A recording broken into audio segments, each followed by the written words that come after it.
At isang kumpanyang sangkot rin umano sa panibagong investment scam ang inirereklamo naman ngayon sa Quezon City. Sa daming araw ng nag-eengganyo, mahigit 4,000 ang sumali sa kumpanya. Balitang hatid ni Jay Sabale.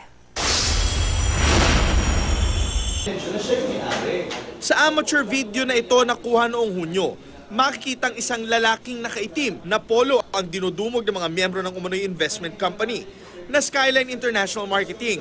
Naniningil sila ng sandaling iyon na dapat sanay kita na kanilang inilagak na puhunan sa kumpanya. Pero ayon sa tinuturong may-ari ng kumpanya na si Leslie de Tablan Lorenzo,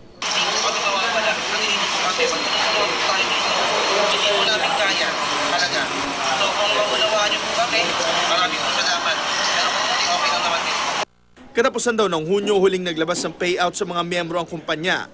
Matapos ang pagkipag-usap, nangako raw si Lorenzo na magbabayad sa August 10. Pero hanggang ngayon, walang natatanggap ang mga miyembro. Kaya nagpasya ang ilan na magpunta na sa impila ng CIDU QCPD para magsampa ng reklamo. Kami talaga settlement lang ang gusto namin. Ayaw naman namin ng ganitong may ano. Kaya lang, syempre yung iba nagagalit na kaya tapos hindi siya nagpapakita sa amin. Nasa 2,000 piso raw ang pinakamalit na pay-in para maging miyembro.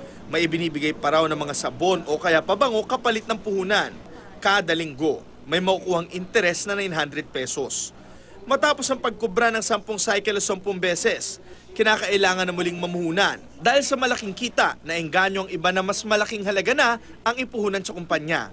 Sa nalalaman mo ang magkano pinakamalaki? 500,000, 1 million. May mga abroad kami. May mga investors silang nasa Dubai, galing ng ibang 1 million kung mag-invest, 500,000. Yung mataba dito na tumatakbo, 200,000 ang investment. Nininegosyo raw ng Skyline International ang pera ng mga miyembro sa Trade at Foreign Exchange. Sa dami nga ng naengganyo, tinatayang nasa 4,000 o higit pa ang miyembro nito.